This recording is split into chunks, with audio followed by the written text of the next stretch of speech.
Nous donnons la parole à la tête de liste Lutte ouvrière, c'est-à-dire Chantal Gomez. Bonjour. Bonjour. Vous allez bien ? Très bien. Bon, vous êtes venu en direct à Lyon depuis Échirolles, d'où vous êtes installé, en fait, c'est ça, Voilà. On va essayer de faire un peu connaissance dans cette première partie, comme j'ai l'habitude de le faire. Alors, je vais dire une chose avec vous, parce que vous êtes un peu hors circuit, j'ai envie de dire. Je fais beaucoup d'interviews politiques, j'ai beaucoup de conversations avec les candidats. On a tous les deux déjà eu une conversation téléphonique préalable. Et vous avez un truc très original. Vous me dites, je me vois pas du tout présidente de la région, alors que vous êtes candidate tête de liste pour Lutte ouvrière.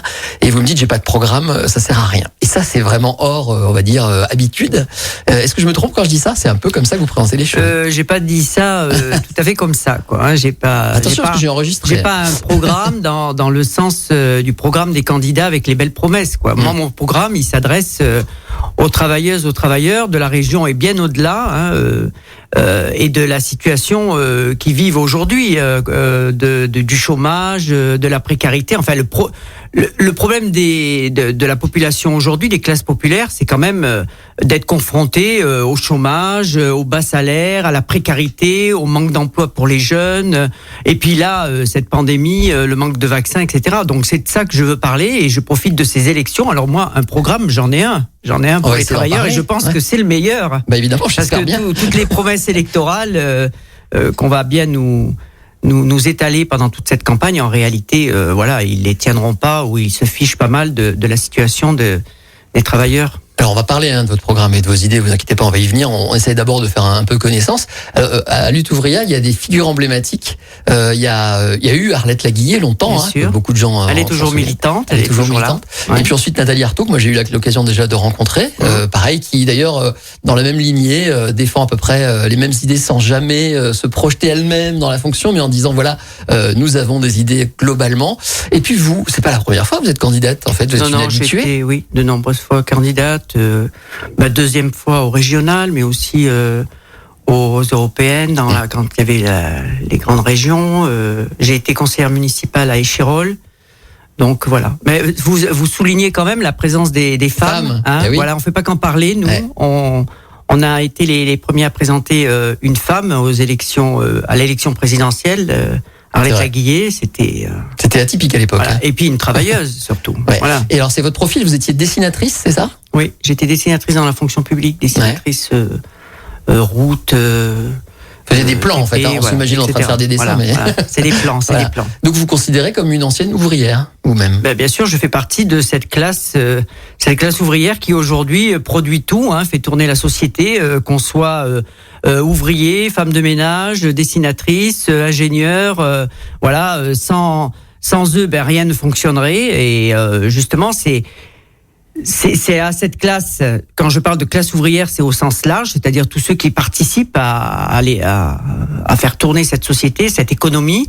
Et je pense que ils mériteraient mieux que simplement être là, exploités sans avoir leur mot à dire. Donc déjà contrôler cette société, cette économie dans les entreprises. Les travailleurs doivent avoir leur mot à dire. Contrôler vraiment ces grands actionnaires qui font la pluie et le beau temps à la tête des grands groupes, qui sous-traitent aussi. Tous les sous-traitants, toutes les petites entreprises souvent dépendent de ces grands groupes. Et puis aussi se poser le problème de gérer cette société eux-mêmes, parce que on fait tout tourner aujourd'hui et finalement cette classe de parasites minoritaires, ces actionnaires qui ne savent parfois même pas ce qui est produit dans les entreprises. Je parie que les actionnaires de Sanofi, ils savent même pas réellement ce que font les travailleurs de Sanofi. Eh bien, ils doivent gérer cette société eux-mêmes, les travailleurs, et je pense qu'ils seraient bien plus capables que tous ces grands patrons, ces actionnaires et ces politiciens qui finalement les servent aujourd'hui, et on le voit. Ça, c'est la philosophie générale. On va revenir sur Sanofi. Je termine encore un petit peu avec vous. D'où vous vient l'engagement ? C'est-à-dire, c'est quoi ? C'est une colère ? C'est parce que à une époque où vous travailliez, vous n'étiez pas satisfaite de la façon dont ça se passait ? D'où vient votre engagement personnel ? Bien avant le travail. Oui. Oui, j'ai été révolté par cette société, parce que d'abord je viens d'un milieu modeste, j'ai été révolté par le racisme. Vous voyez, même moi qui suis né en Algérie, qui suis blonde avec les yeux bleus, j'étais quand même traité de sale arabe parce que j'étais une étrangère. Donc et en plus, vous avez un nom Gomez, pardon, voilà, c'est la consonance plutôt latine. Très jeune, ça m'a révolté. Et puis les injustices dans le monde, et puis surtout l'internationalisme. En fait, pas simplement me cantonner à mon pays. Donc ces idées-là, ces idées internationalistes, c'est le communisme finalement. Je l'ai trouvé à Lutte ouvrière, c'est ce qui exprimait le mieux qui répondait le plus à ma révolte, quoi, à mon écœurement devant cette société inégalitaire. Et c'est dès l'âge de 15 ans, j'étais d'abord au Parti communiste, aux jeunesses communistes à l'époque. Ça a pas répondu complètement.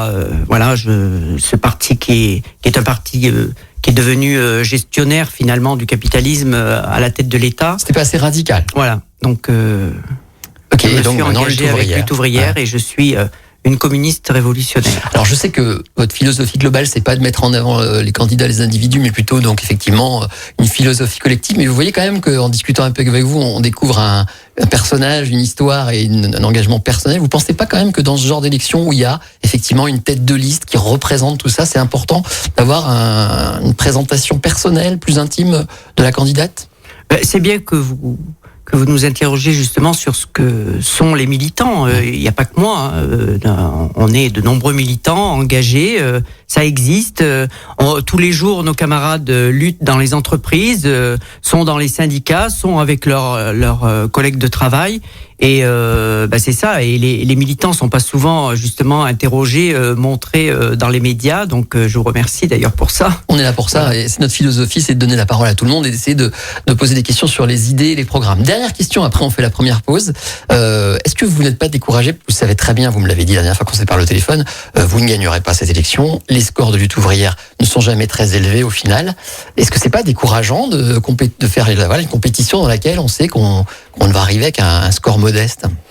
Non, c'est pas décourageant parce que nous savons parfaitement que c'est pas les élections qui vont changer les choses. Alors bien sûr si vous êtes élu, ça va changer les choses. On se présente, bien sûr, on dit ce qu'on a à dire et on espère qu'un maximum de travailleurs, de travailleuses vont voter pour nous et en particulier tous ceux qui sont aujourd'hui révoltés, qui en ont ras-le-bol de cette situation, de ce système inégalitaire, etc. Bon, mais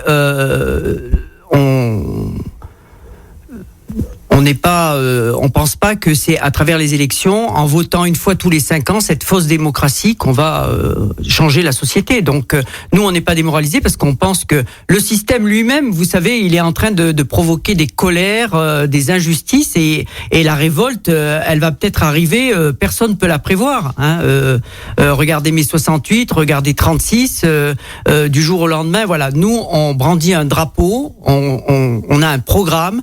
Et si un jour vraiment il y a des grèves qui se multiplient, il y a une situation révolutionnaire, enfin une situation déjà de plus radicale dans les luttes, eh bien on espère que notre programme, il y a des tas de jeunes peut-être qui peuvent s'en emparer, des travailleurs, et qui comprendront que de toute façon ce système il nous mène dans un mur, qu'il n'est pas réformable, que on voit bien que tous ces politiciens, qui soient de droite ou de gauche, qui se succèdent à la tête de l'État, finalement ils sont incapables de résoudre les problèmes vitaux de la population, et puis pas simplement en France, même dans le monde entier. Quand vous voyez la catastrophe dans laquelle baignent de nombreux pays, enfin les classes populaires dans les pays du tiers-monde, c'est révoltant, quoi. Vous parlez de révolution. En filigrane, j'entends que vous l'espérez. Vous n'avez pas l'impression que c'est pas le moment? C'est pas le moment, mais ça peut venir, et puis ça peut surprendre tout le monde, vous savez. Mai 68, les jeunes, ils se sont intéressés aux idées marxistes, aux idées communistes, il y avait pas une épidémie, parce que ça répondait. Alors là, il y a l'épidémie peut-être, mais en tout cas, nous, on pense que ce système. D'ailleurs, vous savez, ils sont tous les jours là en train de nous annoncer un prochain crack. Là, on ne sait pas ce que ça va donner. Tout le monde est inquiet de perdre son boulot, inquiet de voir son fils, sa fille qui peut pas avoir un travail fixe, précarité, alors qu'il a fait des études.